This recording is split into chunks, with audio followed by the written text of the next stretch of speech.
Buenas tardes, compañeros. Vamos a dar comienzo a nuestra sesión del día de hoy. Vamos a comenzar con el capítulo 1 del libro propuesto de Lynn Marshall y Watten. Antes de comenzar, me voy a pasar a la plataforma de Classroom, nada más para revisar un material que les subí el día de ayer. Bueno, son dos cosas. Una es que la coordinación y la división nos hicieron llegar esta circular docente. Supongo yo que ya tienen conocimiento de ello, pero no está por demás reiterar. En el punto número A nos pide la división presentarles a ustedes el programa de actividades, los contenidos, la forma de evaluación, las actividades a realizar y las plataformas a utilizar, cosa que ya hicimos la clase pasada. Y ahí está, ustedes pueden consultar en la pestaña de tablón el programa operativo, así como la bibliografía que vamos a utilizar. Con respecto a la lista del grupo, ya tengo todas las listas del turno vespertino, entonces no hay ningún problema en ello. En el punto C nos piden que solo evaluemos a las alumnas y alumnos que aparecen en acta. Esto es muy importante porque ustedes saben que regularmente hacemos una práctica que no es del todo correcta, en donde a veces ustedes nos piden que guardemos la calificación y en ese aspecto les tendría yo que comentar que al menos en esta contingencia no estaré, al menos yo estaré guardando ninguna calificación. No me comunicaré con ningún profesor y bueno, en ese aspecto tienen que tomar en cuenta que no hay guardado. El único guardado que les podría yo respetar es si volvemos a estar juntos y yo vuelvo a ser su maestro en esta parte del componente de matemáticas de este módulo sexto. Me voy a estar respetando este comunicado porque ustedes saben que si yo emito algún correo o alguna llamada, pues puedo comprometerme en algo ilegal y puedo tener algunas repercusiones, ¿no? Entonces quiero evitarme esa situación. Bueno, en el inciso D, a lo mejor no es tanto en matemáticas, seguramente su profesor o profesora de teoría o de investigación ya les dijeron que hay que ser muy cuidadosos con los casos que se conocen como de plagio. Que bueno, meramente la gran mayoría no es que precisamente sea eso, sino que no están o no estamos a veces citando correctamente. Entonces hay que tener mucho cuidado. Hay bastantes softwares que nos pueden utilizar, se pueden utilizar para detectar esa parte en donde no estamos respetando las citas correctas, ¿no? Entonces, para evitar esos problemas, por favor, tengan mucho cuidado, ¿no? Bueno, aquí están las fechas importantes. Todas ellas estoy respetando en el programa operativo, todas ellas. Entonces, ahí tengan en cuenta. Y creo que es todo lo más relevante de este comunicado. Bueno, con respecto a... Les hice ahí una pregunta. Solamente 7 me han contestado. Les pedí que de favor me pongan su correo de Gmail y su número celular, dado que no he visto respuesta de su parte con respecto a abrir un grupo de WhatsApp. Entonces, no me han comunicado quién es la jefa o el jefe de grupo o quién estará gestionando pues sí, la cuenta de WhatsApp para estarnos comunicando por esa vía, ¿no? Entonces, por favor, sí, Patricia, por favor. Buenas tardes, profesor. Sí, Yo tengo un problema con entrar a la clase de Classroom. No puedo entrar ni con mi cuenta institucional ni con mi cuenta privada. Entonces, ¿qué es lo que puedo hacer al respecto? ay, a ver, vamos a intentarlo. Hay inconvenientes si me dictas tu cuenta de correo. ¿El privado o el institucional? El de Gmail, Ok, es Castillo Patricia. todo junto, ¿ah? Sí, 512 Ujú. arroba gmail.com.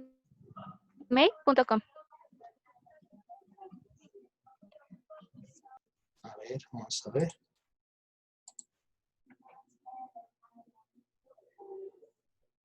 A ver, según esto ya está. No sé si pudieras checar tu correo, Sí, ahorita lo aceptar la checo, profesor. invitación y ya ya estarías dada de alta. Muy bien. Bueno, pues eso es lo que necesitaba comunicarles. Ojalá y me comuniquen quién será la jefa o el jefe de grupo para que pueda aglutinar si es que hubiera algunas inquietudes y también si me pudieran ayudar a abrir un grupo de WhatsApp. Todas las preguntas referentes a la clase les pido que por favor las escriban en la pestaña de tablón y ahí nos vamos a poder fijar si la pregunta que yo tengo es la misma que la de otro compañero y entonces pues ya nada más sería complementar la pregunta o dejar la pregunta que ya habían escrito previamente. Bueno, pues ya sin más que decir, vamos qué bueno que ya pudiste entrar, Patricia. Bueno, pues vamos a comenzar con la sesión. Si tienen alguna duda, por favor, me pueden interrumpir. Nos detenemos y ya ahondamos.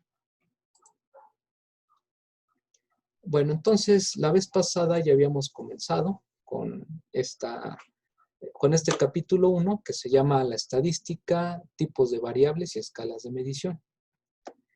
Habíamos dicho que la estadística, algunos dicen que es herramienta, otros que es ciencia, con la cual coinciden los autores de este texto, que nos puede ayudar a tener un conocimiento básico y adquirir habilidades de organización, análisis, transformación de datos y presentar la información. También mencionamos que hay dos tipos de estadística, la descriptiva y la inferencial. La descriptiva consiste en métodos que nos ayudan a organizar, resumir y presentar los datos. Y la estadística inferencial consiste en métodos que se emplean para determinar una propiedad de una población a partir de un pedacito de la población, que es la muestra.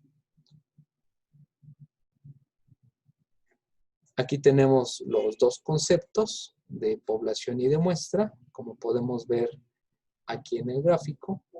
Tenemos una población, vemos que la muestra es un pedacito de la población, pero no es un pedacito así nada más el que nosotros queramos escoger, sino que debe de cumplir el requisito al menos de aleatoriedad para evitar los sesgos y garantizar la representatividad de la población, ¿no?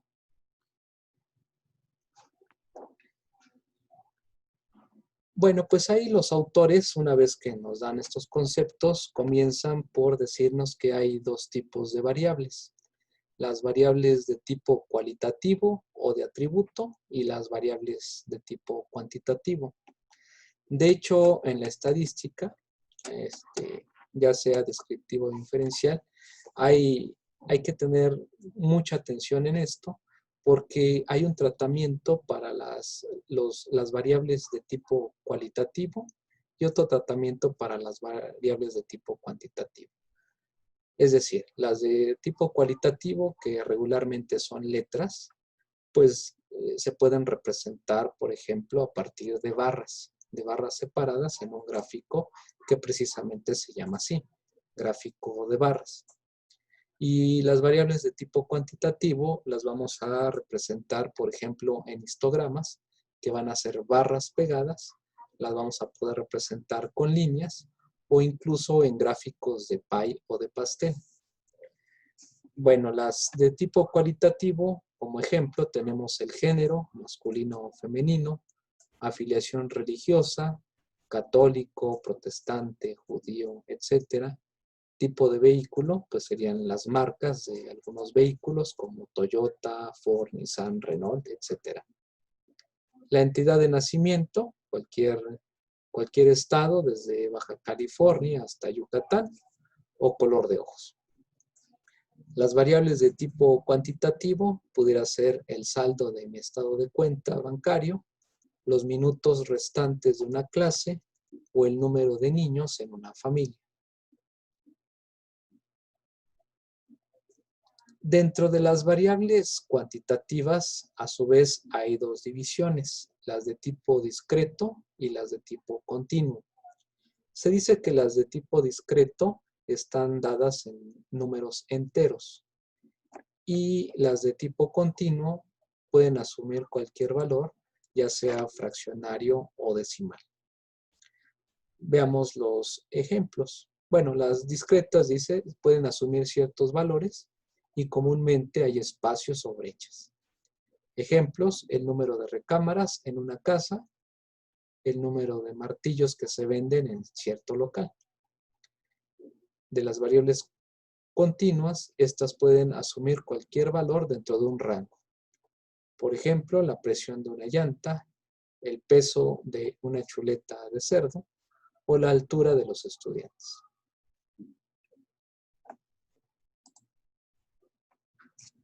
Aquí tenemos un resumen que nos presentan los autores sobre los tipos de variables. Tenemos las cualitativas y las cuantitativas.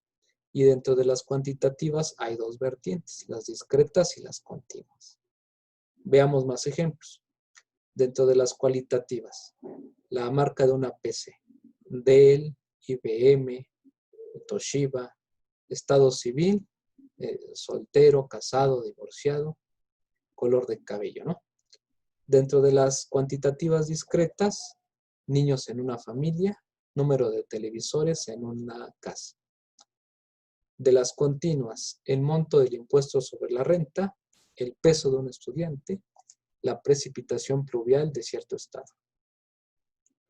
Bueno, una vez que ya conocemos que hay dos tipos de variables, cualitativas y cuantitativas, posteriormente los autores se pasan a lo que son las escalas de medición, que básicamente son 4.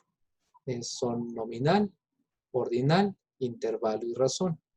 Cada una de ellas tiene algunas características que nos van a ayudar a encontrar qué tipo de escala tienen, ¿verdad? Pues aquí están las primeras, las de nivel nominal. Nos dicen que son excluyentes y que son exhaustivas. ¿Qué quiere decir eso? Ustedes recordarán en sus clases de preparatoria que dibujábamos un diagrama de Venn con dos círculos separados. Esos círculos les llamábamos conjuntos. Cuando estaban separados esos conjuntos, decíamos que tenían exclusión, tenían esa propiedad. Es decir, no estaban entrelazados o intersectados, ¿verdad? Si están separados, son excluyentes. Así decíamos, ¿no? Y exhaustivos, pues hace referencia a que solo una característica debe aparecer solo en una de esas características. El ejemplo que tenemos es el de compañías telefónicas y el número de llamadas. ¿Por qué son excluyentes? Porque si hacemos una llamada, o la hacemos con la compañía AT&T o con la compañía MSI, pero no podemos hacer una llamada utilizando ambas compañías. Entonces, en ese sentido son excluyentes. y exhaustivas porque todos los elementos están tomados en cuenta. Incluso aquellos que aparecen muy poco, los englobamos en otros y entonces ahí diríamos que ya se cumple el concepto de exhaustivo. Entonces, los datos de nivel nominal deben ser mutuamente excluyentes y exhaustivos, y además los datos no tienen un orden lógico. Ahora, los de escala de medición ordinal tienen los mismos atributos de los nominales, es decir, exclusión y exhaustivo. Aquí está, en el segundo punto. Y tienen una propiedad adicional. Es decir, que dichas categorías para los datos se pueden clasificar por intervalos o se ordenan de acuerdo con la característica particular. Aquí en el ejemplo que tenemos en pantalla, vemos que la característica de clasificación fue el desempeño, que va desde muy bueno hasta muy malo. Entonces, esa es la característica principal de esta escala ordinal, ¿no? Que se pueden clasificar por intervalos o se ordenan de acuerdo a cierta característica. Veamos los datos de nivel de intervalo. Tiene las mismas características que los de nominal, que los de ordinal, y además, bueno, es decir, fíjense, tenemos la exclusión, que son exhaustivas, se pueden ordenar, y la característica adicional es que diferencias iguales en la característica se representan por diferencias iguales en la medición. Así está la explicación en el texto. Veamos el ejemplo. Tenemos la temperatura de 4 países en grados Fahrenheit. Vemos que cada uno de ellos tiene una temperatura y 0 grados Fahrenheit no significa que no haya temperatura, sino representa una característica adicional que representa menos 18 grados Celsius o centígrados, ¿no?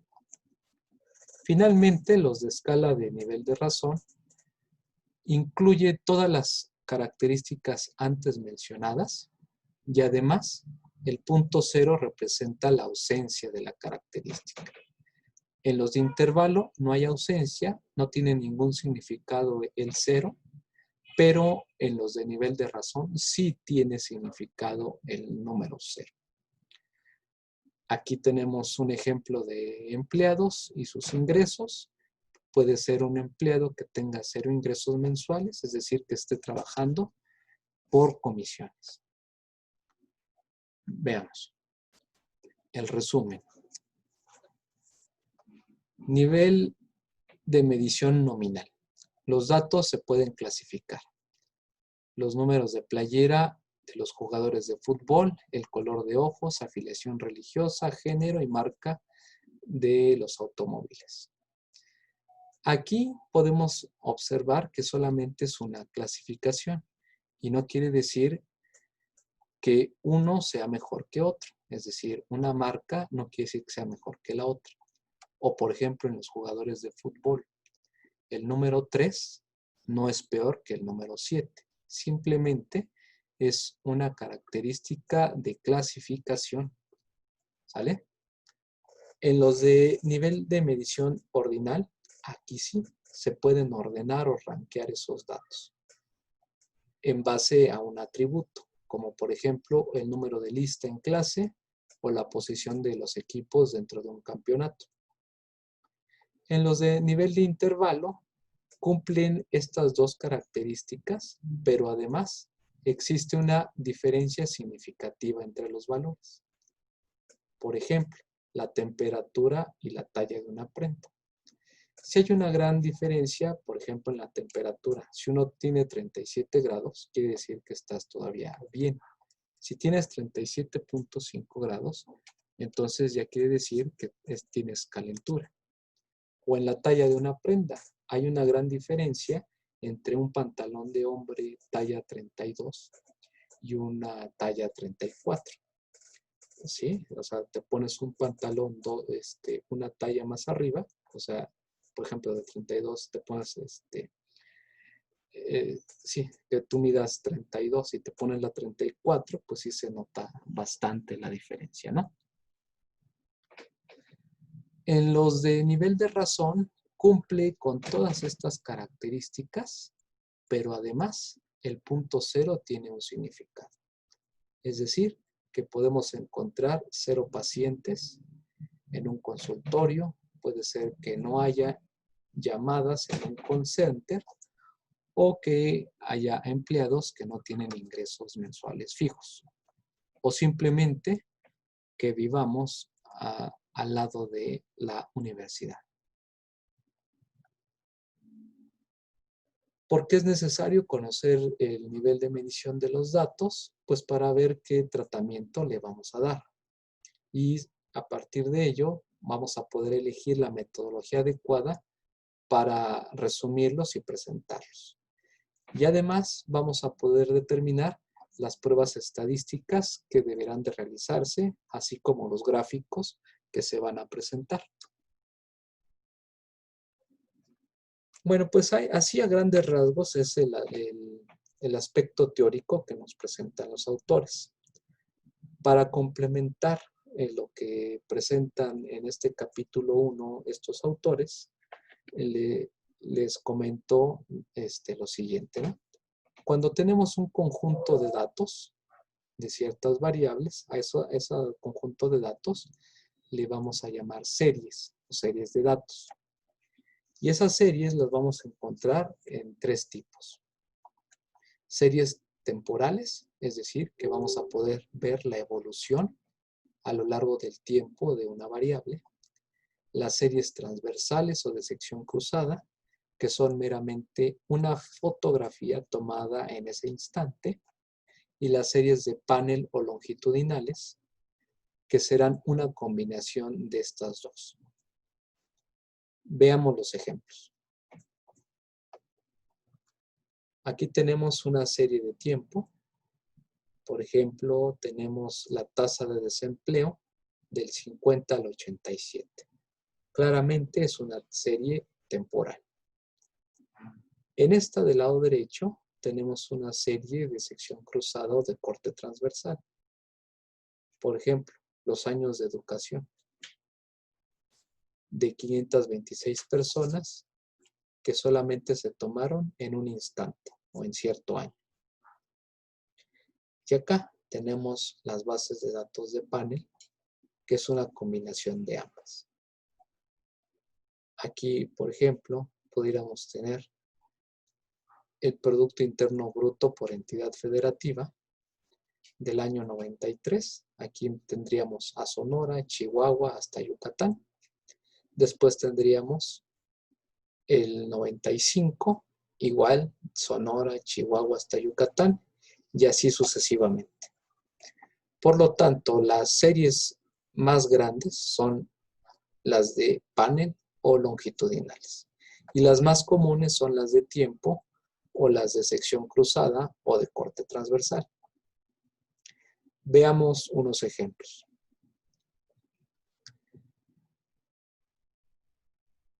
Esta base, ¿de qué sería? Sería de series de tiempo, de corte transversal o de panel. ¿Quién me pudiera ayudar?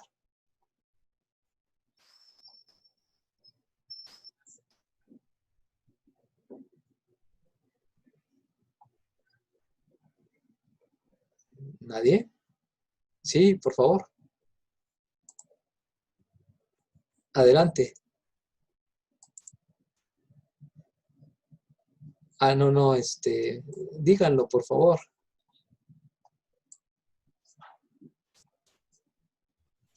¿Transversal?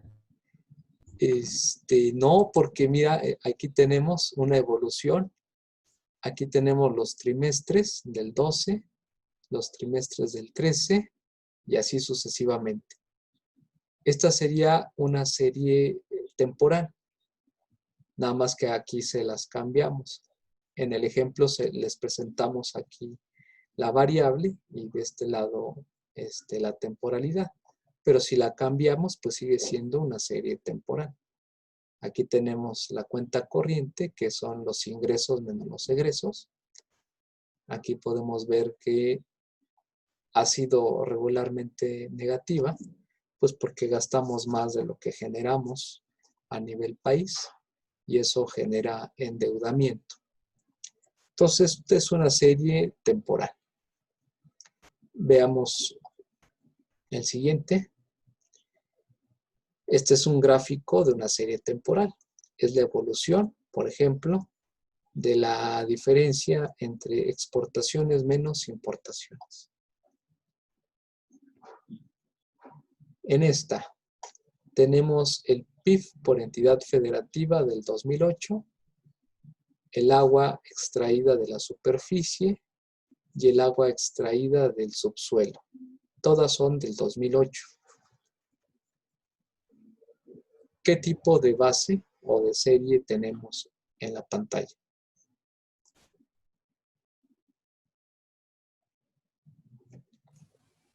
¿De sección cruzada, profe? Efectivamente, o de corte transversal. Es una fotografía solamente del 2008, ¿verdad? ¿Qué podemos hacer con una base de este tipo? La podemos presentar de esta manera. ¿Alguien me puede ayudar a interpretar este gráfico? En la parte azul tenemos el Producto Interno Bruto. En la parte roja, el agua extraída de mantos superficiales. Y en la parte gris, el agua extraída de mantos del subsuelo. ¿Quién me ayuda a interpretar?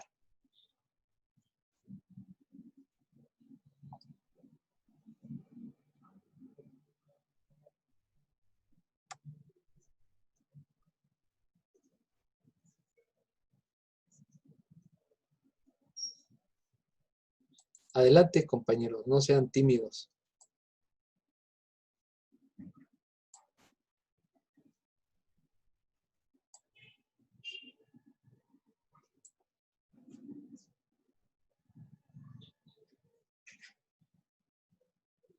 Mónica Alcántara, a ver, coméntanos, por favor.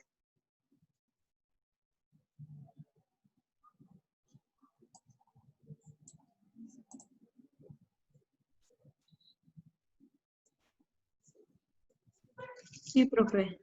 Sí, por favor. No le entiendo. A ver, Eric, ¿me puedes ayudar? Eric Álvarez. Sí, profesor. Bueno, ahí de lo que alcanzo a entender es que la mayor cantidad, bueno, por lo que veo a simple, la mayor cantidad de agua consumida en el país es extraída de mantos del subsuelo. Después le seguiría, es que no alcanzo, no sé por qué no se ve bien la imagen en mi pantalla, pero creo que de la azulita que dice PIB estatal. Sí, Producto Interno Bruto Estatal. Ah, ya. Ok.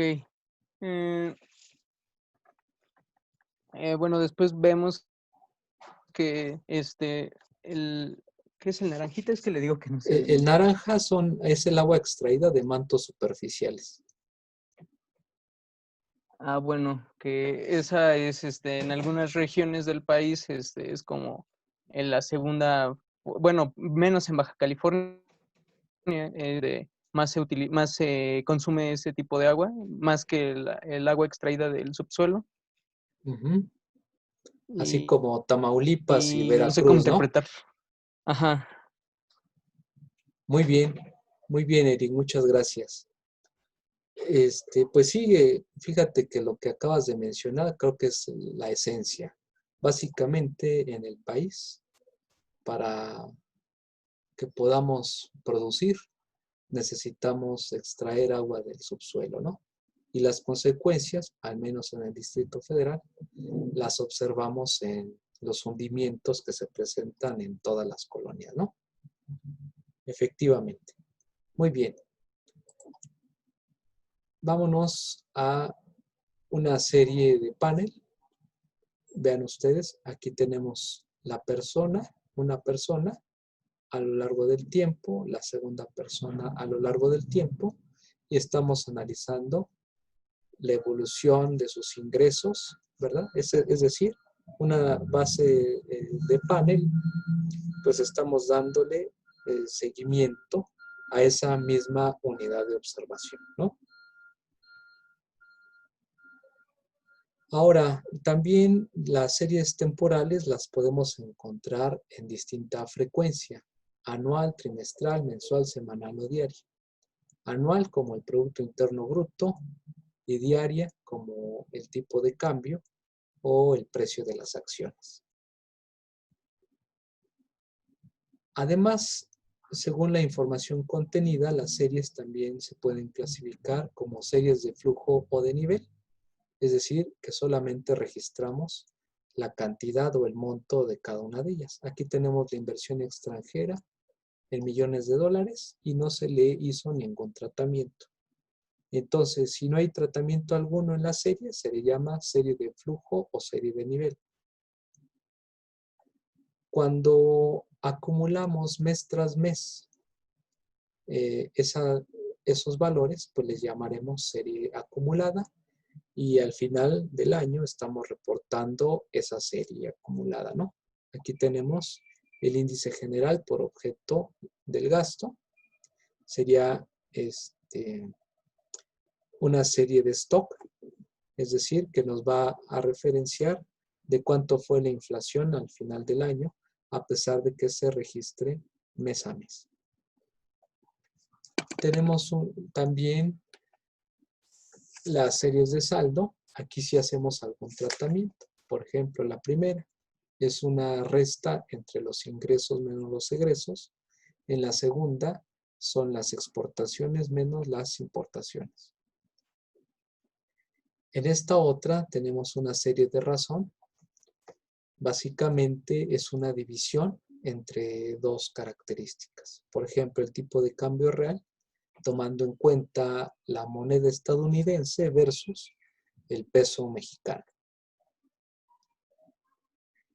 También podemos encontrarnos una serie de índice en donde se escoge un año base. Por ejemplo, en esta, 2010 es igual a 100. La serie que ven ustedes en pantalla es el Índice Nacional de Precios al Consumidor. Y entonces, lo que está por arriba del 2010 igual a 100, quiere decir que hubo un incremento con respecto a ese año base, y pues todo lo que esté debajo de 100 quiere decir que estuvo por debajo de ese año base. Bueno, pues eso es a grandes rasgos el capítulo 1, y vamos a hacer las autoevaluaciones que nos proponen los autores. Veamos la primera. Tenemos una empresa de publicidad que solicitó una muestra de 1960 consumidores para que probaran cierto platillo. De estas 1960 consumidores, 1176 dijeron que sí lo comprarían. Nos preguntan, ¿qué se le podría informar a esta empresa respecto a la aceptación en la población de su platillo?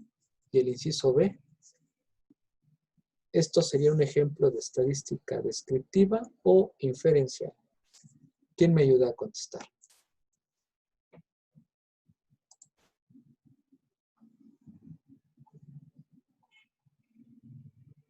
Camila, ¿me puedes apoyar, por favor?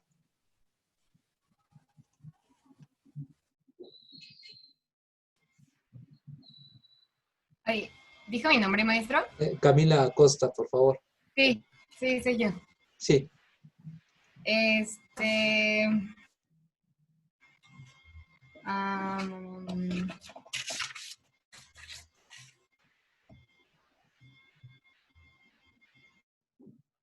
Sería estadística inferencial. Muy bien. Y... Ay, no sé qué podríamos llamarle a la asociación respecto a la aceptación. A ver, vamos a darle la palabra a Juan Manuel Molina. Sí. Gracias. Sí, profe. Rápidamente, teniendo en cuenta que son 1960 personas en total, Hice la división entre 2 para considerar el 50% y me salió 980 personas. Entonces, considerando que el 50 son 980 personas, diríamos que sí hubo una aceptación en el público del Muy bien, platillo de pollo. perfecto. ¿Yo puedo agregar algo? Sí, sí, por favor.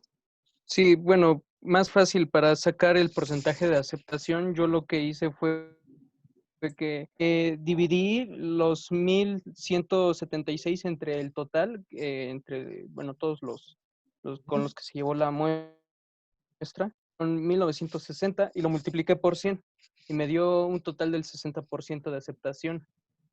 Perfecto. Muy bien, Eric. Muchas gracias. A ver, vamos a corroborar nuestras respuestas. Efectivamente, 1176 entre 1960 por 100 es el 60% y la respuesta del inciso B es estadística inferencial, ya que se empleó una muestra para llegar a una conclusión relativa a la población. Perfecto. Siguiente autoevaluación.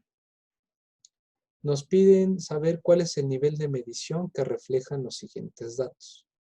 La primera pregunta es que tenemos aquí las edades de 50 adultos que escuchan una de las 1230 estaciones de radio. ¿Qué nivel de medición tenemos?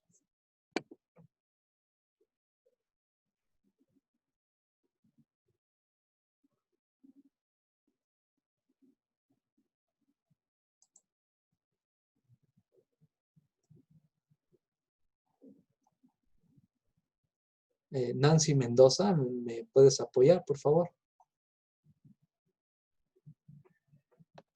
Es que apenas lo estoy revisando, profe. Ok, a ver, te damos un tiempecito. Profe.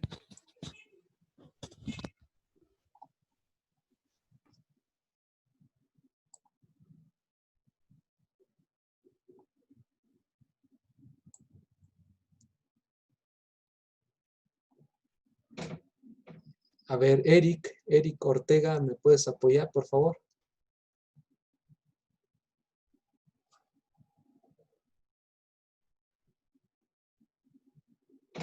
Bueno, yo puedo decir algo. Ah, sí, por favor.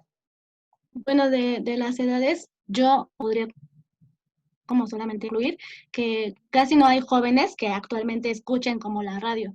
La mayoría de las personas que lo escuchan ya superan como los 40 años. Ok. Y casi no hay ninguna persona que tenga menos de 20. ¿Y en qué escala de medición la ubicarías? ¿En nominal, ordinal, intervalo o de razón? ¿Y por qué? De, pues, ay, no sé, de intervalo, porque pues sí viene como en cuanto, o sea, sí los podría como dividir de años, ¿no? Como que pues hay más un porcentaje entre personas de 41, 34 años, por ejemplo, pero el nivel de, no sé, de 29 hacia abajo es como muy, muy reducido, nulo, Ok. casi.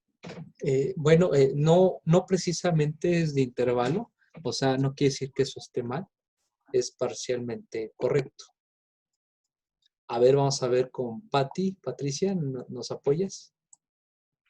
Sí, bueno, yo considero que sería nivel de medicina, porque en ella se ve reflejado los datos que nos ofrece, como ya lo mencionaba mi compañera Nancy, y pues, pues ya sería todo. Ok, muchas gracias. A ver, vamos a... Bueno, no quiere decir que esté mal la respuesta, porque acuérdense que las características se van acumulando hasta llegar al nivel de razón, ¿verdad? ¿Por qué no es, por qué, por ejemplo, a ver si alguien me puede ayudar? ¿Por qué decir que es de intervalo y no de razón o viceversa? O incluso ordinal.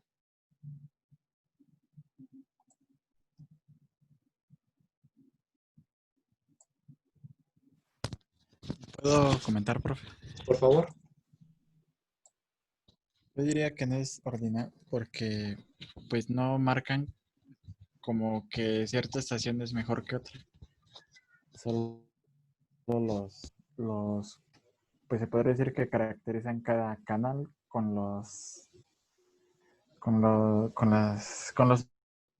números que les ponen. Entonces yo estaría que es entre el nivel de medición nominal y de razón.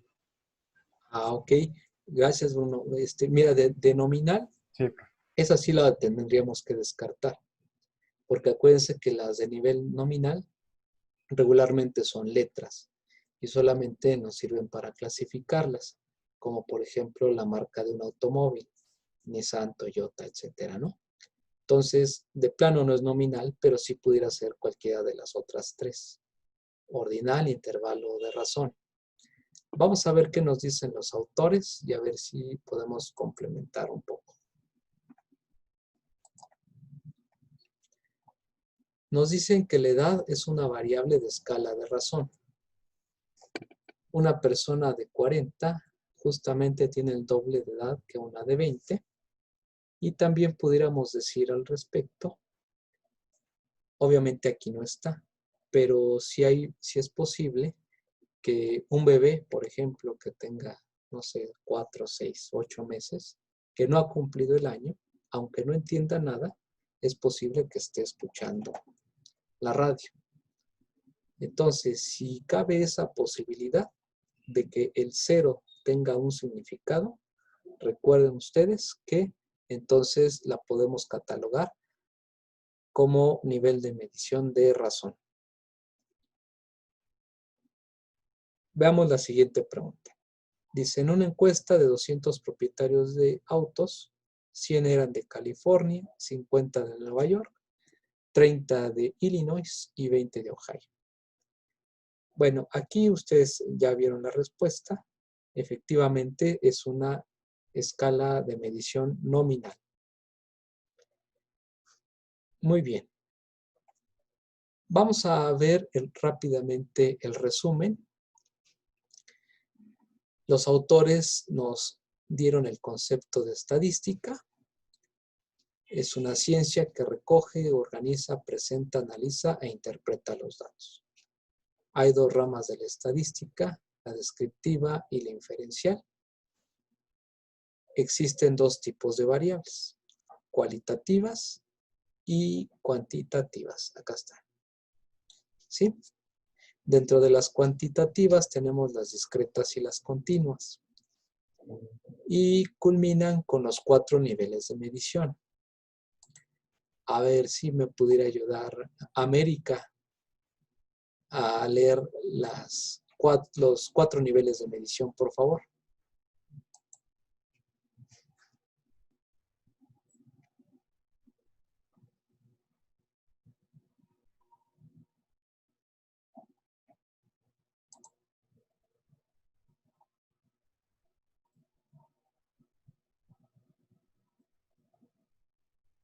América.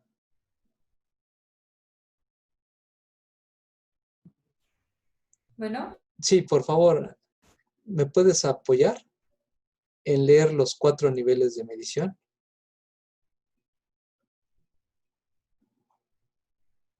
A. En el caso del nivel nominal, los datos se distribuyen en categorías sin un orden particular. B. El nivel ordinal de medición supone que en una clasificación traemos en un nivel superior a otra. C. El nivel de medición de intervalo posee la característica de Deme un segundo. Sí.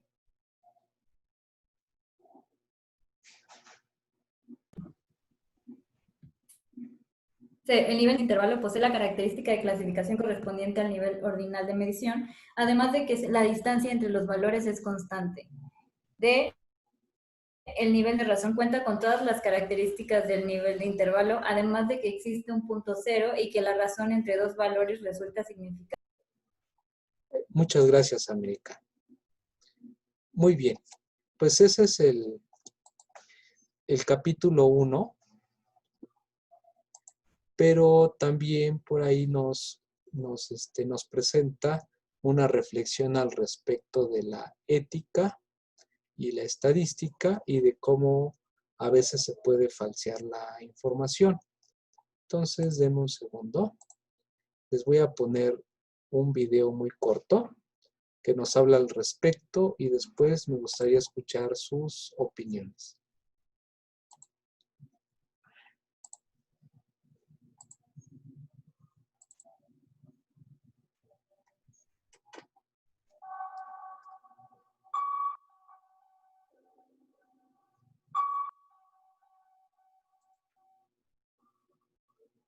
Las encuestas son una herramienta de medición que se ha popularizado a partir de los años 90.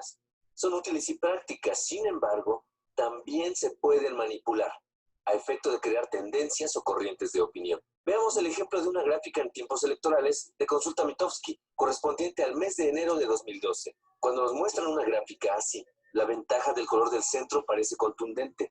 Su ventaja parece irremontable y pareciera inútil sumarse a cualquiera de los otros partidos. Así, quienes muestran la gráfica no están falseando datos, pero los están presentando de una manera que altera la percepción del elector, dado que no se está mostrando toda la verdad. Si atendemos a los datos técnicos de la encuesta, que casi no se muestran y por lo tanto se leen muy poco, significa que si agregamos a este importante rubro de los indecisos, la gráfica quedará de esta forma. Si estos votantes se inclinaran por cualquiera de las otras dos opciones, o incluso si se reparten entre ellos, la ventaja del primero dejará de existir. Pero hay más aún. Esta misma encuesta señala al final de sus datos. Y son estas las personas que se agrupan en el rubro de no sabe o no contestó. Y este numeroso grupo son personas que emitirán un voto, pero sencillamente no respondieron a la encuesta.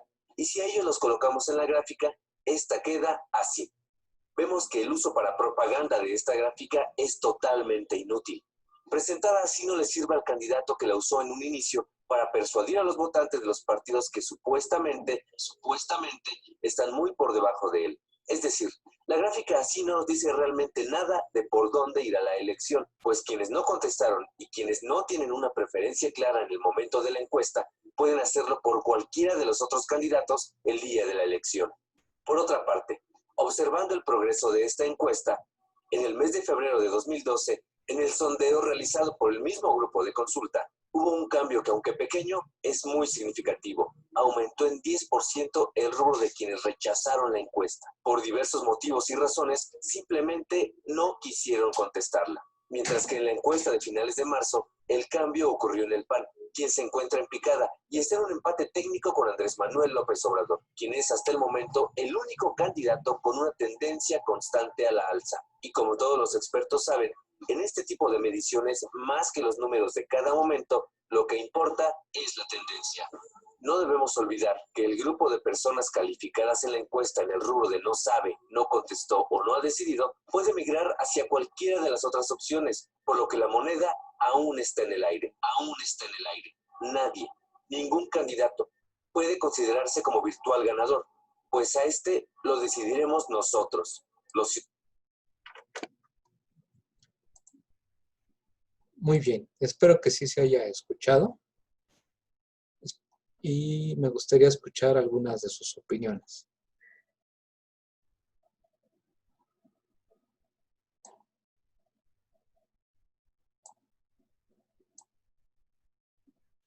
Jonathan Gaitán, ¿pudiéramos escuchar tu opinión?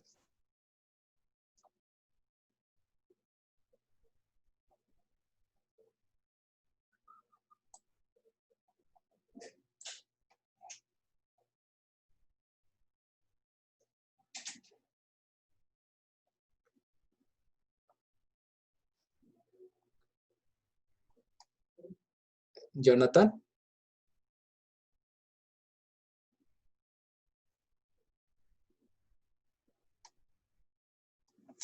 Creo que no está Jonathan, ¿verdad?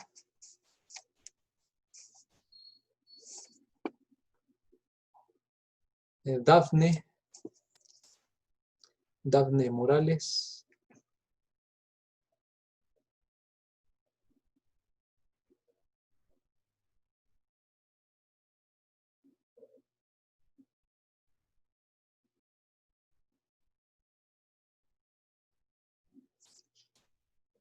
¿Sí me escuchan, compañeros?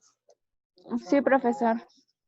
A ver, Juan Manuel, por favor. Y Claudia, después. Sí, profe. Había levantado primero mi compañera Claudia. Ah, ok. Entonces, primero Claudia. Claudia y luego yo. Ajá. ¿Pueden escucharme? Sí. Sí. Ok. Bueno, me pareció muy interesante la parte en que justamente solamente ocupan ciertos datos que son para ellos los más importantes. Entonces muchas veces se omiten los datos que ni siquiera son de su importancia porque no dieron como esta respuesta que esperaban. Ok, muchas gracias, Claudia. Juan Manuel y después América. Sí, profe. Gracias. Con respecto al video me pareció muy importante también el uso de estos. Es pues muy, no arbitrario, pero podríamos decir que sí hay una importancia cómo yo los voy a considerar y cómo se los voy a presentar a ustedes, porque considerando la encuesta del 2012, yo puedo decir que, por así decirlo, el PAN va ganando, ¿no? Pero considerando el otro porcentaje que no contestó, no sabemos si puede recuperarse. Sin en cambio, también este efecto, al ver las personas, yo sin haber visto la descripción o haber considerado todo lo que explicó en el video, yo me hubiera ido que el PAN va a ganar, por así decirlo. Yo me hubiera ido con esa mentalidad y también considero que también puede influir al momento de tener un criterio. Entonces también es muy importante cómo se presentan los resultados y cómo se presenta la información. Muchas gracias, Juan Manuel. América, por favor. Concuerdo con Juan en la importancia de cómo se deben de representar los resultados. Cuando vimos al final del video, que fue cuando se demostró la cantidad de gente que no votó, cómo podría existir una tendencia con otros partidos, otro tipo de tendencia si más gente hubiera votado, y entonces eso es algo que realmente no se describe en el momento. Muy bien, muchas gracias. Miren, este video se los pongo porque yo estuve presente en tiempo real cuando el de Mitofsky en horario estelar, en el programa de Joaquín López Dóriga, que antes dirigía pues el noticiero de Televisa, dijo una vez que presentó estos datos, dijo el de Mitofsky: como puedes ver, Joaquín, no hay caballo que alcance a Enrique Peña Nieto. Y entonces le dijo, entonces ya no hay nada más que hacer. Dice, no, es más que evidente que Enrique Peña Nieto va a ganar las elecciones. Y bueno, ahí quedó. Y al otro día, pues empezaron las críticas. Tanto fue así que tuvo que dar a conocer el de Mitofsky, el documento y la metodología. Y justamente en el documento, pues sí venía la parte de los que rechazaron contestar, que fue el 51.7%, y los indecisos, que era alrededor del 11%. Entonces, pues ahí tenemos un ejemplo muy claro de cómo podemos manipular la estadística. La estadística no tiene la culpa, sino quienes la aplicamos para nuestro beneficio, ¿no? Les puedo yo dar otro ejemplo. A lo mejor no recuerdan, pero antes el boleto de metro, cuando todavía se compraban boletos, valía 3 pesos. Y de 3 pesos subió a 5 pesos. En ese año, el incremento al salario mínimo fue de 4 pesos. Bueno, cuando dio a conocer el director del metro el incremento del metro, pues lo trató de minimizar. Y dijo, pues no hay por qué alarmarse. Solamente se incrementó 2 pesitos. ¿Sí? Se incrementó 2 pesitos. ¿Para qué le haces tanto de jamón?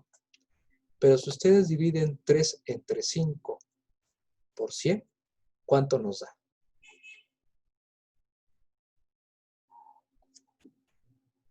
¿Hay alguien que me ayude? ¿Cuál es la pregunta? Sí, 3 entre 5 por 100. ¿Cuánto nos da? 60. Sí, como el diablo, ¿no? 66.66, ¿no?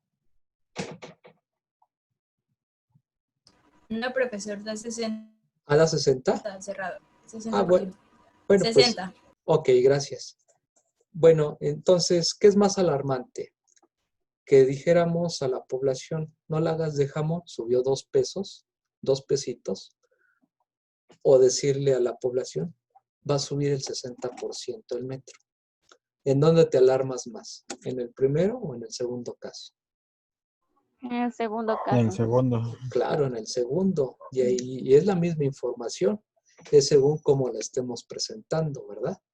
Y entonces si alguien quiere incendiar, ¿verdad? Y decir, pues subió 60% el boleto de metro y el salario mínimo subió solamente 4 pesos y le está subiendo 2 pesos al metro, pues entonces, ¿en dónde queda el poder adquisitivo del trabajador? Eso es si quisieras tú incendiar las cosas, ¿no? Pero si quieres minimizar, pues dirías, pues ¿para qué hacemos tanto alarde? Simplemente fueron 2 pesos, ¿verdad? Bueno, pues ese es en eso concluye el capítulo número 1. Ahora lo que restaría es que, bueno, este material, esta grabación, al igual que la anterior, la voy a poner en la plataforma. Les voy a dejar la primera tarea. Bueno, de hecho son 2 tareas. La primera es que hagan una reflexión al respecto de esto de cómo mentir con la estadística y les voy a subir el material para que me hagan un ensayo de no más de una cuartilla y lo suban en formato PDF. Y con respecto a los ejercicios, ahí les estoy dejando 7 ejercicios que tendrán que entregarme a más tardar el viernes a las 4:59 de la tarde, a más tardar. Entonces, no sé si tengan ustedes alguna duda o sugerencia y los escucho.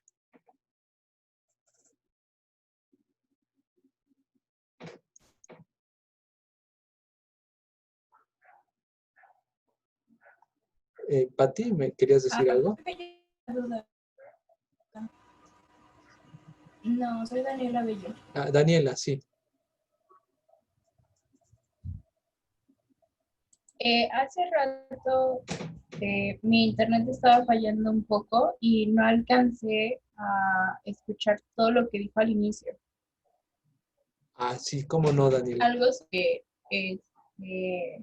un grupo de WhatsApp.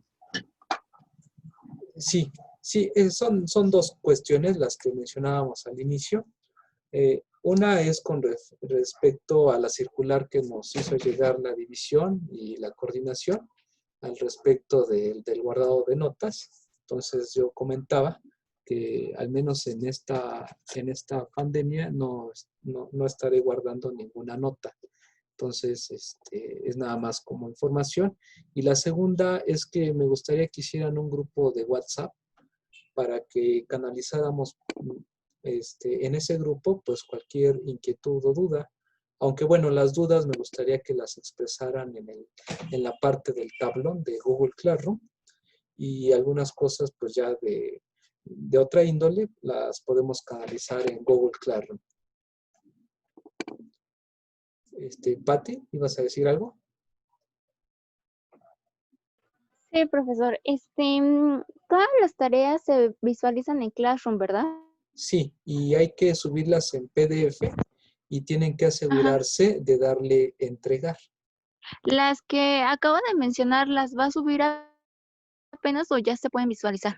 No, ahorita que cortemos la comunicación, denme unos minutos y las voy a liberar. Es que digo, no puedo verlas. Ya me había asustado. No, apenas. Bueno, muchas gracias, profesor. Sí. ¿Alguna otra duda, compañeros?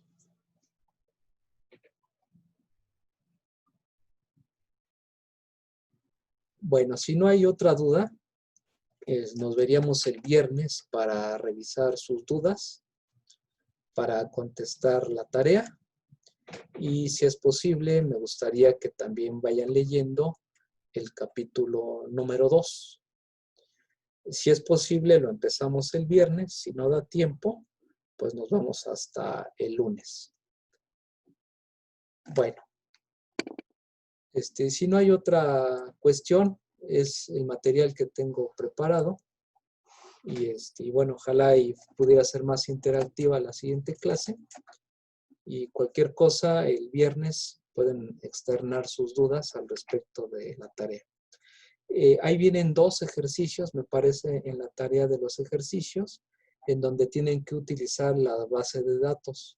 También ya está en el tablón, están los archivos de Excel. Lo único que tienen que hacer es bajarla a su computadora, hacer la manipulación si es que se requiere, y si no, nada más la observación, y con eso pueden entregar su tarea.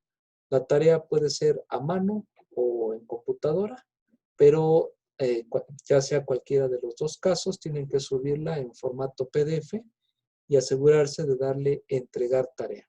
No basta con subirla, porque si nada más la suben y no le dan entregar, a mí me va a aparecer con retraso la tarea, y entonces ahí vamos a empezar a tener pues, puntos de menos, ¿no? Bueno, pues si no hay otra cosa más, compañeros, les agradezco su atención. Nos vemos a la misma hora el viernes. Que estén muy bien, ustedes y sus familias, y nos vemos hasta el viernes. Cierto. Gracias.